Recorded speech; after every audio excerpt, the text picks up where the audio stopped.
Amigos y hermanos, aquí estoy de nuevo para saludarlos, deseando que Dios les bendiga de una manera muy especial. Estamos tratando el tema acerca de la transformación espiritual y para ello necesitamos nosotros, tomar el tema del programa anterior. Estuve hablando acerca de tener un encuentro con Dios y en ese encuentro con Dios un llamado especial y en ese llamado especial una misión específica.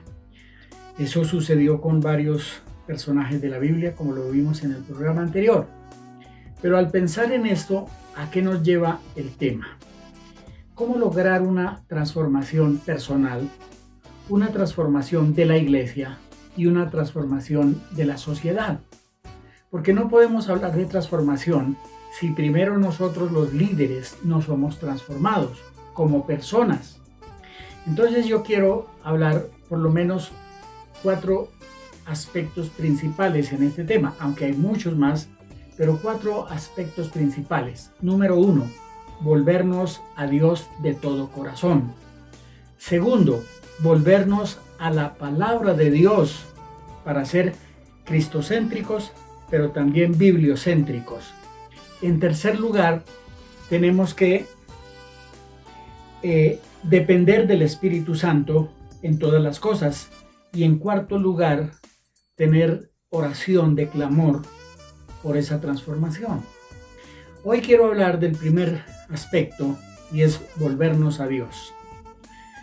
En la Biblia encontramos muchos ejemplos y voy a mencionar solamente tal vez 2, pero dice en Isaías capítulo 1, Dios confronta al pueblo de Israel hablando acerca de su pueblo y les dice lo siguiente, Isaías capítulo 1 versículo 2 al 4.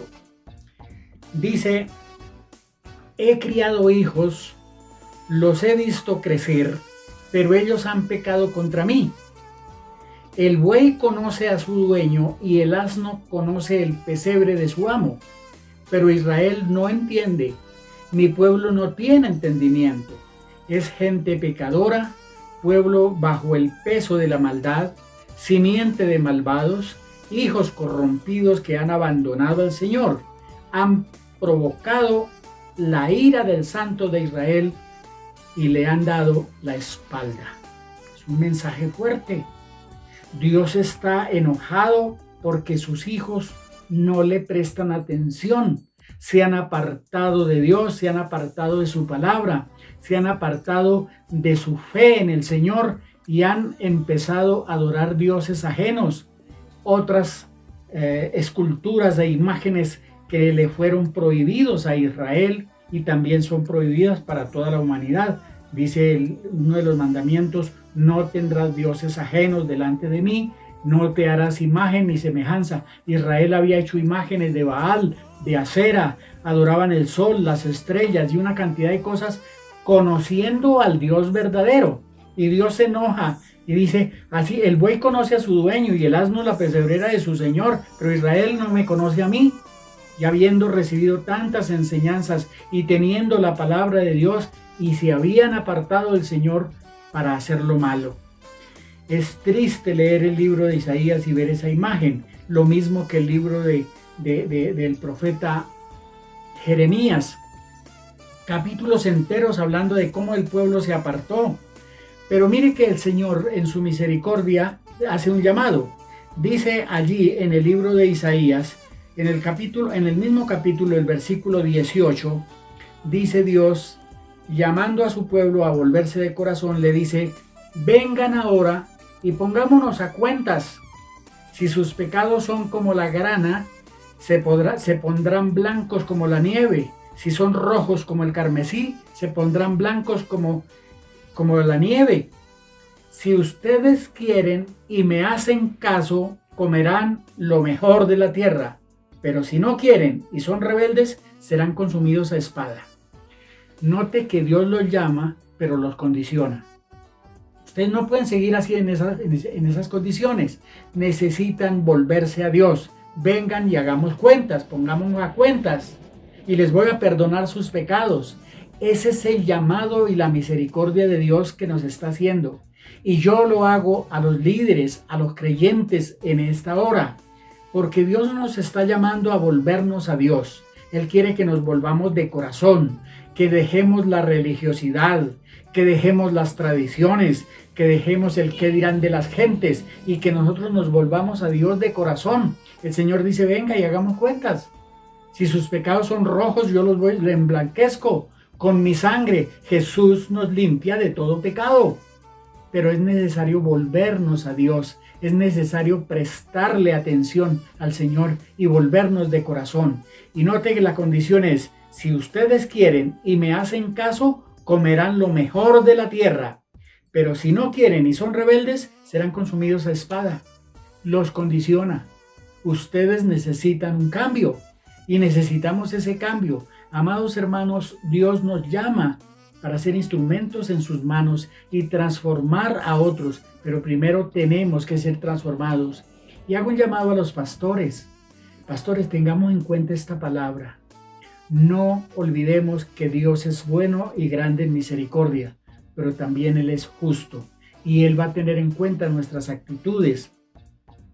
Si somos llamados al ministerio, no podemos cambiar el ministerio y enrutarlo por otra senda que no sea la de Dios, que no sea la del Evangelio, que sea el llamado de Dios para nosotros hacer su voluntad.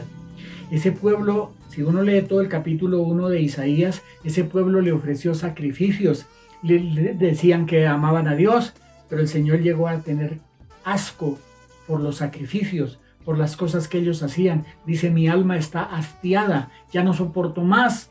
Y por eso les anuncia juicio, porque ellos estaban andando mal con Dios y apartándose. Amados hermanos, volvámonos a Dios de corazón, conforme lo hace el Señor en este llamado. Y termino con el mismo profeta Isaías. En el capítulo 55 dice, busquen a Dios mientras puede ser hallado. Llámenlo mientras se encuentra cerca. Que dejen los impíos su camino y los malvados sus malos pensamientos. Que se vuelvan al Señor nuestro Dios y Él tendrá misericordia de ellos, pues Él es sabio, grande en perdonar con generosidad. Noten el llamado de Dios. Busquen al Señor mientras puede ser hallado. Llámenlo ahora que está cercano. Dejen sus malos caminos. Vuélvanse a Dios, el cual es amplio en perdonar, porque su misericordia es grande. Este es el llamado que yo les hago ahora. Amados hermanos y pastores, volvámonos a Dios de corazón y Dios nos usará como instrumentos para transformar la iglesia y la sociedad. Que Dios sea bendiciendo su vida y que ustedes presten atención a esta palabra para que Dios pueda usarnos y darnos su bendición y su gracia. Seguimos hablando de este tema en el próximo programa y deseo que Dios les bendiga y que puedan reflexionar frente a esta verdad. Bendición para todos.